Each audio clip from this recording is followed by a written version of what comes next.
जब आप बकरियां लेने जाते हैं तो आप मेल ब्रीडर भी लाते हैं साथ में। तो आपको ध्यान रखना है कि जिस जगह से आप बकरियां ले रहे हैं आपको उस जगह से मेल ब्रीडर नहीं लेना है। नमस्कार दोस्तों, स्वागत है सभी का हमारे अपने ओजस गोट फार्म मध्य प्रदेश में। आज के वीडियो में हम बात करेंगे बकरी पालन में सही मेल ब्रीडर का चयन क्यों जरूरी है।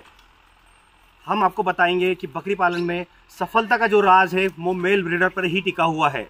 अगर आप चाहते हैं कि आपकी बकरियों की आने वाली जनरेशन हेल्दी हो, तंदुरुस्त हो, ग्रोथ अच्छी करे, तो आपको सही मेल ब्रीडर लेना बहुत ज़रूरी है। तो सही मेल ब्रीडर लेते समय आपको किन किन बातों का ध्यान रखना है, किन किन सावधानी को ध्यान रखना है, प्योर ब्रीडर कैसा होता है, वो आज मैं आपको अपने फार्म पर लाइव दिखाऊंगा। जैसा कि आप देख रहे हैं, मैं इस समय अपने फार्म के जो मेल ब्रीडर और फीमेल है उनके प्लेइंग एरिया में घूम रहा हूँ। तो मैं आपको बताऊंगा एक मेल ब्रीडर को एग्जांपल लेकर कि मेल ब्रीडर कैसा होना चाहिए। आप किसी भी नस्ल का ब्रीडर ले सकते हैं, पर मैं एक बर्बरी का एग्जांपल आपको दूंगा कि प्योर बर्बरी का मेल ब्रीडर कैसा होता है। तो आप देख रहे हैं, इस तरफ दिखाइएगा। जैसे कि आप देख रहे हैं, इसमें 2 से 3 कलर के ब्रीडर आपको दिख रहे हैं। अब उनकी क्यों दिख रहे हैं, वो बर्बरी जो मेल ब्रीडर होते हैं वो 3 तरह के होते हैं। मतलब उनकी जो कलर होते हैं, कलर वाइज में अगर मैं बात करूं तो एक जो होता है, थोड़ा सा इस तरफ पास में लेके आना, एक ये देख रहे हैं, ये प्योर व्हाइट, देखिए इसके अंदर बहुत कम स्पॉट है। एक ये होता है। दूसरा जो होता है हल्के स्पॉट में होता है, जैसे कि आप ये देख सकते हैं, इसमें हल्के हल्के स्पॉट है। इसके बाद हम तीसरा जो होता है वो एकदम डार्क स्पॉट होता है। ये देखिए, ये एकदम डार्क स्पॉट में होता है। इस तरह से 3 तरह के बर्बरी के मेल ब्रीडर होते हैं। अब जो दूसरी चीज है वो है इनके सींग। इनके सींग सभी के आप देख सकते हैं, आप वीडियो में आप देख पा रहे होंगे। इनके सींग जो है मेन पहचान है कि ये प्योर है या नहीं है, क्योंकि बर्बरी में रॉकेट एयर कॉमन हो गया है। आप क्रॉस भी लेकर आएंगे तो वो भी रॉकेट एयर में ही रहते हैं, जिसे कि खड़े कान बोलते हैं। पर जो है इनके सींग जैसे बताया मैंने आपको, उसके बाद जो कलर बताया, स्पॉट बताया, उसके बाद हम बात करें इनकी जो छाती होती है, जैसे आप इस तरफ देखें, इनकी छाती होती है वो बहुत ज्यादा चौड़ी होती है। उसके बाद हम देखें तो इनकी जो गर्दन होती है वो पूरी तरह से भरी हुई और मोटी होती है। और अगर हम देखें कि एग्रेसिव बकरा जो हमारा मेल ब्रीडर है वो एग्रेसिव है या नहीं है, कैसे पता करें, तो इनकी पूंछ देख सकते हैं आप, थोड़ा सा पास से लेके आना, इनकी पूंछ देख सकते हैं। अगर पूंछ फुल राउंड में है, जैसे ये है, तो ये बहुत ज्यादा एग्रेसिव है। अगर इसकी पूंछ कम राउंड में है या उसकी पूंछ सीधी है, जैसे मेरे पास एक ब्रीडर है, आपको दिखाता हूँ, ये देखिए, जैसे इसकी पूंछ ये हल्की राउंड में है, तो ये जो है एक थोड़ा सा कम एग्रेसिव है। बाकी जिसकी पूंछ ज्यादा राउंड है वो एकदम बहुत ज्यादा एग्रेसिव भी होता है। तो ये तो मैंने बताया आपको बर्बरी के बारे में। आप किसी भी नस्ल का ब्रीडर लेने जाएं तो उसके बारे में अच्छे से स्टडी कर लें, अच्छे से पढ़ लें। अब आपको स्टडी और पढ़ने को कहाँ मिलेगा, तो मिलेगा आपको गूगल पर। आप गूगल पर जाएं, किसी भी नस्ल के बारे में सर्च करें, उसके बारे में आपको फोटो के साथ साथ सारी जानकारियां उपलब्ध मिलेगी। तो मेल ब्रीडर लेते समय बहुत सारी सावधानियों का ध्यान रखना है। जब भी आप मेल ब्रीडर लेने जाएं तो आप, ऐसा तो है नहीं कि आप सिंगल ब्रीडर लेने जाएंगे। जब आप बकरियां लेने जाते हैं तो आप मेल ब्रीडर भी लाते हैं साथ में। तो आपको ध्यान रखना है कि जिस जगह से आप बकरियां ले रहे हैं आपको उस जगह से मेल ब्रीडर नहीं लेना है। आपकी कोशिश पूरी रहनी चाहिए कि आपको वहां से जो आपको मेल जो आप बकरा ले रहे हैं वो वहां से नहीं लेना है, क्योंकि जिस जगह से आप बकरियां लेकर आ रहे हैं उनका तो काम है बेचना। उनको नहीं मतलब है कि वो किस जनरेशन का है या वो किसी रिलेशन में आ रहा नहीं आ रहा उन बकरियों से। हो सकता है कि जो बकरियां आप ला रहे हैं उसी में से किसी का वो जो है उसकी जनरेशन का हो, या उस बकरी में से किसी का वो उसका लड़का हो, और हम घर लाकर उसी से हम उसे क्रॉस करा दें। तो ये क्रॉस ब्रीडिंग वाला जो सिस्टम है वो भी मैं आपको अभी पूरा एक्सप्लेन करूंगा कि कितने तरह की ब्रीडिंग होती है और उनमें क्या क्या उनके फायदे और नुकसान होते हैं। तो आपको इस चीज़ का खास ध्यान रखना है कि बकरियां लेते समय आप मेल ब्रीडर वहां से ना लेकर किसी और जगह से लें। तो क्या होता है कि आप जब किसी और जगह से लेंगे तो आपको जो है उसकी जनरेशन का ब्रीडर नहीं मिलेगा। तो मेन जो बकरी पालन का सबसे सफलता का जो फंडा है वो यही है कि आप बकरी लेते समय थोड़ा सा कॉम्प्रोमाइज कर लेंगे तो चलेगा, कि बकरी थोड़ी सी सस्ती ले लें या बकरी थोड़ी सी हम कम वजन में या थोड़ी सी क्रॉस ब्रीड की ले लें तो चलेगा।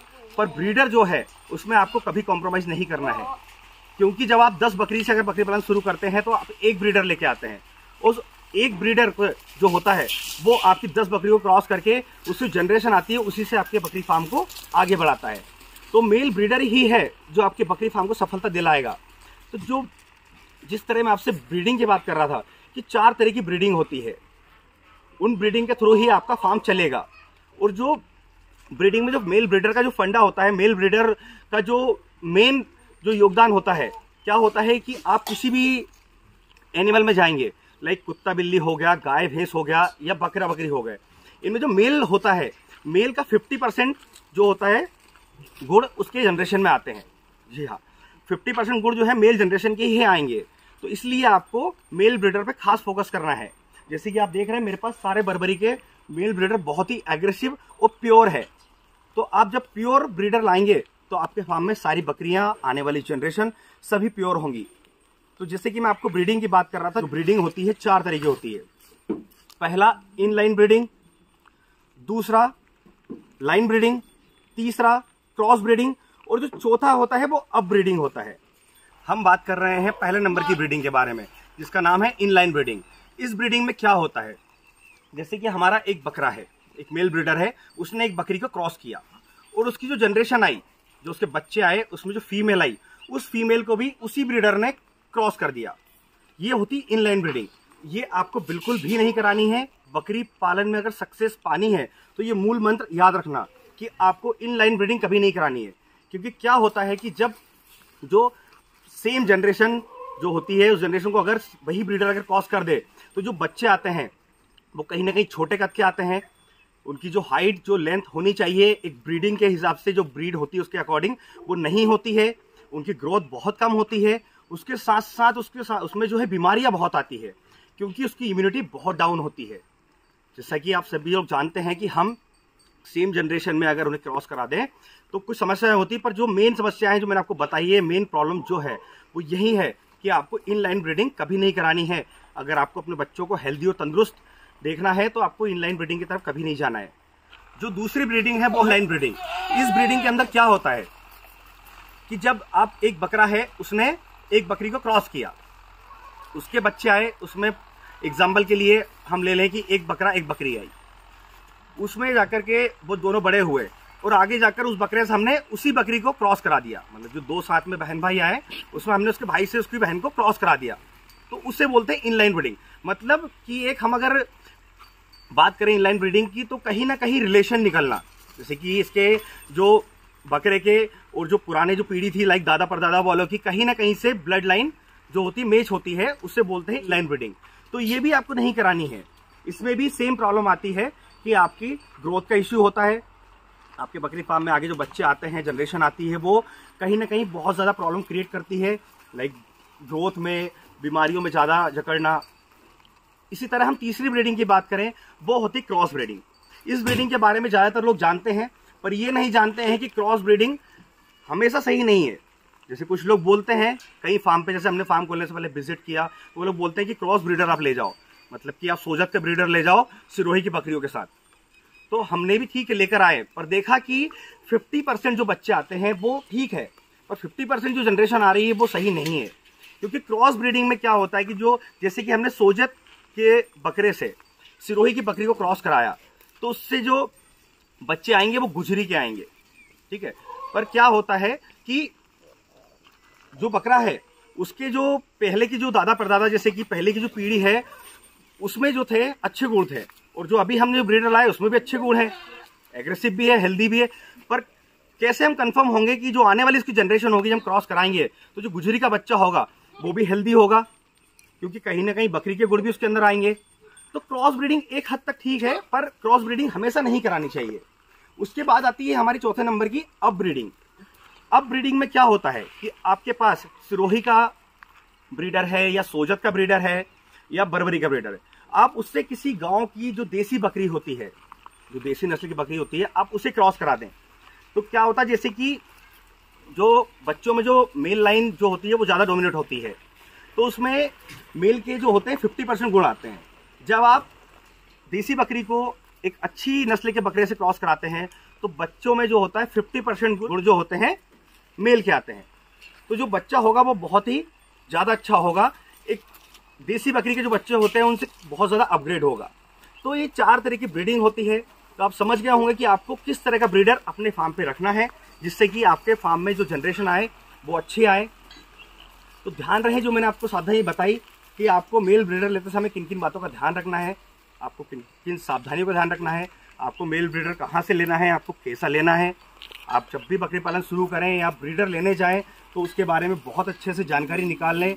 हर जगह पर आपको जानकारी, आपको गूगल पर जानकारी मिल जाएगी, जहाँ से आप सभी नस्ल की जितनी भी उसकी जो खासियत होती है, जो क्वालिटीज़ होती है, वो पढ़ सकते हैं। उसके बाद ही आप जो है बकरी पालन में एंट्री करें, वो ब्रीडर लेने जाएं, क्योंकि ब्रीडर ही है जो आपके फार्म की जान और शान है। तो बकरी लेते समय सबसे मेन जो टॉपिक है वो है ब्रीडर का, कि ब्रीडर आपको अच्छा लेना है, प्योर लेना है।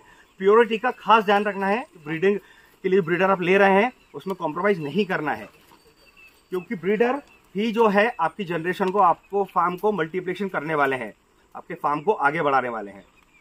तो दोस्तों, बकरी पालन से जुड़ी जानकारी है वो हम आपको समय से देते रहते हैं, और आपको ऐसी अगर जानकारियाँ समय से चाहिए तो हमारे चैनल से जुड़े रहें। अगर आपने अभी तक हमारे चैनल को सब्सक्राइब नहीं किया है तो चैनल को सब्सक्राइब कर लें, ताकि बकरी पालन से जुड़ी जानकारी आपको मिलती रहे। अगर किसी तरह के कोई सवाल जवाब हमसे करना चाहते हैं, किसी तरह की बीमारियों के इलाज जानना चाहते हैं, तो हमारे कमेंट बॉक्स में आकर हमसे सवाल जवाब कर सकते हैं। तो मिलते हैं अगले वीडियो में नई जानकारी के साथ। तब तक आप अपना और अपने पशुओं का ख्याल रखिए। धन्यवाद।